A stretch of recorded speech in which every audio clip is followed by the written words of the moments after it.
안녕하세요, 상금전자입니다.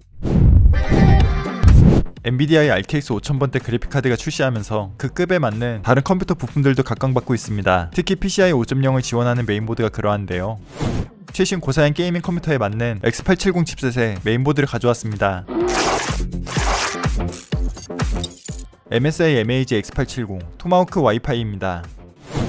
요즘 대세인 9800X3D와 RTX 5080 그래픽카드를 장착해서 사용해 보겠습니다. 그럼 지금부터 리뷰 시작하겠습니다.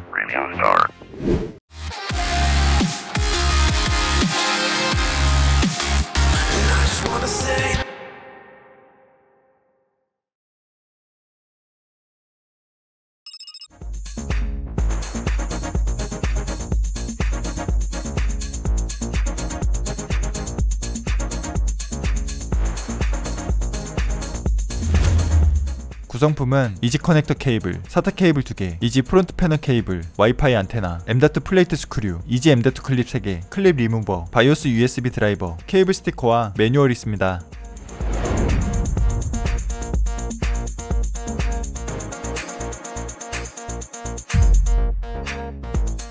형광색의 포인트 컬러가 눈에 띄는데요. 기존의 토마호크 시리즈를 생각하면 블랙 컬러를 바탕으로 육중함이 매력이었는데 이제는 게이밍 감성의 RGB와 잘 어울리는 형광색으로 존재감을 어필하고 싶어하는 것 같습니다. 당연한 이야기지만 9800X3D를 완벽 호환하고 AM5 소켓을 사용하는 AMD 라이젠 9000, 8000, 7000 시리즈까지 장착할 수 있습니다. 70A 닥터모스 14페이지로 전원부를 구성했고 PBO를 켜고 시내 벤치를 돌려도 35도 정도밖에 오르지 않았습니다. 램 메모리는 4슬롯에 최대 8400MHz, 256GB까지 장착할 수 있고 귀찮게 직접 오버클럭을 하지 않아도 OPP와 MH, 메모리 트라이 등 램 메모리의 잠재력을 끌어올려서 게임 프레임을 높여주는 기능도 제공합니다. 확장성을 특징으로 한 메인보드답게 PCI 슬롯 3개와 M.2 슬롯 4개, SATA 포트 4개를 제공합니다. 참고로 PCI 3번 슬롯의 경우 M.2 3번 슬롯을 동시에 사용하면 PCI 4.0 4배속에서 2배속으로 성능이 하락합니다. 바이오스에서 4배속으로 고정할 수 있지만 M.2 3번 슬롯이 비활성화됩니다. USB4와 M.2 2번 슬롯을 동시에 사용해도 PCI 5.0 4배속에서 2배속으로 하락하고 바이오스에서 M.2 2배속을 4배속으로 고정하면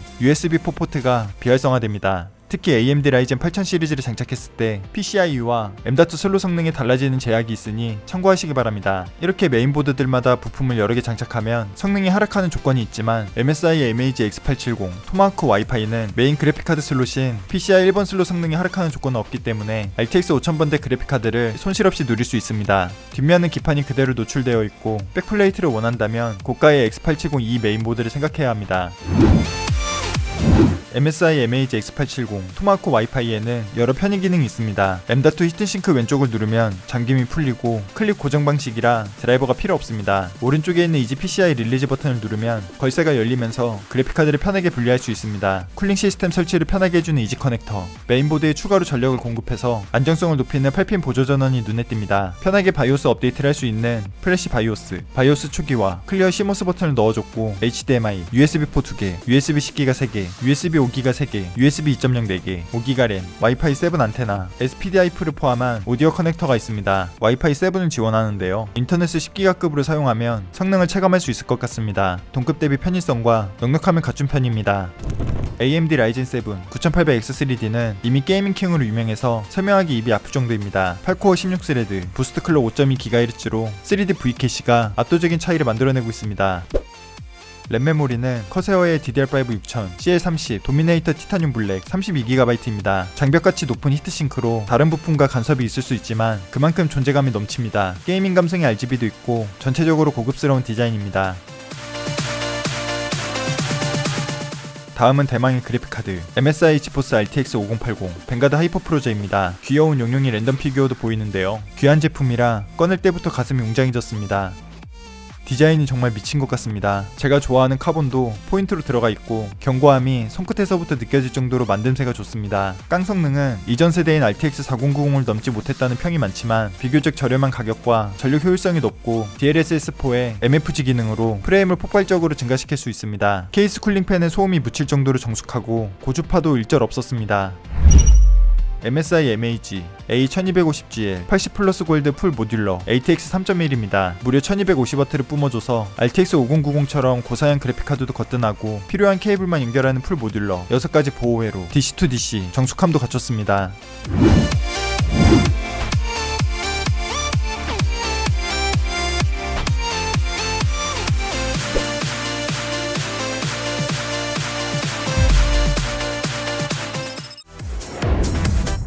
바이오스 첫 화면부터 PBO, X4를 원클릭으로 적용할 수 있는 게임 부스트 메모리 설정이 있고 메모리 트라이, X3D 게이밍 모드 등 일일이 메뉴를 찾지 않아도 바로 설정할 수 있어서 편합니다. 윈도우상에서는 MSI 센터라는 전용 프로그램으로 하드웨어 모니터링, 모드 변경과 RGB LED 설정, 업데이트 등을 지원합니다. 그래픽카드에서는 MSI 애프터버너라는 유명한 프로그램이 있는데요. 원하는 값을 입력해서 적용하면 바로 오버클럭 성능을 경험할 수 있습니다. 특히 RTX 5000번 때는 오버클럭 마진율이 높아서 코어 300, 메모리 1500이 국민 오버로 불립니다.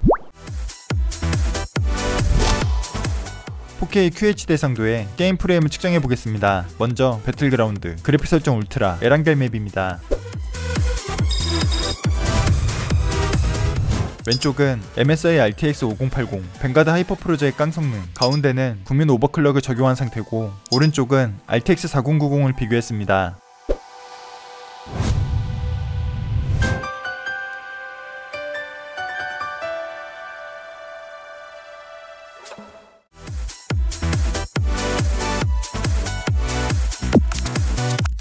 오버클럭을 하면 4K 해상도에서 근소한 차이까지 따라잡을 수 있고 RTX 4090은 420W까지 먹는 반면 RTX 5080은 오버클럭을 해도 350W 정도라 전성비에서 우세하다고 볼 수 있습니다. 다음은 검은 신화 50 그래픽 설정 울트라, DLSS 온, 풀 레이트레이싱 등급 매우 높음입니다.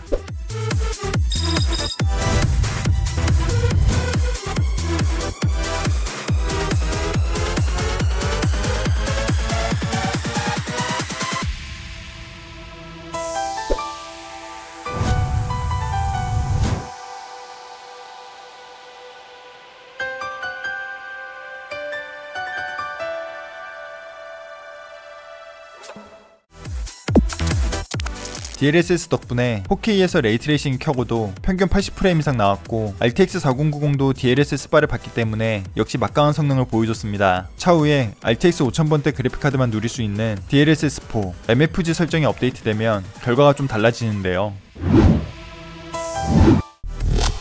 사이버펑크 2077은 DLSS4와 MFG를 활용할 수 있는 대표적인 게임입니다. 그래픽 설정 레이트레이싱 오버드라이브, DSR 고성능에 프레임 제네레이션을 DPG 4배로 적용했습니다. RTX 4090은 기본 설정인 2배까지만 지원합니다. QHD 해상도는 측정이 무의미할 정도로 정복한 모습입니다.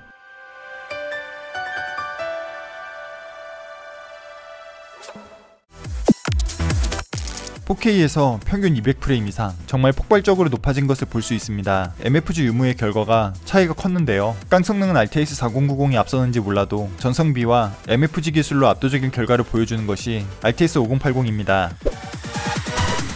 MFG 4배는 프레임 상승은 물론 DLSS만 적용했을 때보다 더 선명한 텍스처를 확인할 수 있었습니다. 단점으로는 레이턴시가 높아진다는 것인데요. 하지만 게임에서 엔비디아 리플렉스를 지원하면 레이턴시를 체감할 수 없을 정도로 줄여주기 때문에 앞으로 다양한 게임들이 MFG와 리플렉스를 모두 지원할 것 같습니다. 지금까지 MSI MAG X870 토마호크 와이파이를 리뷰했는데요. AMD 라이젠 7 9800X3D와 MSI RTX 5080 뱅가드 하이퍼프로저를 기반한 고사양 게이밍 컴퓨터를 안정적으로 만들어줬고 최대 8400MHz, 256GB 램 메모리 지원과 PCIe 5.0, USB4, 와이파이 7 등 미래를 위한 확장성이 눈에 띄는 메인보드였습니다.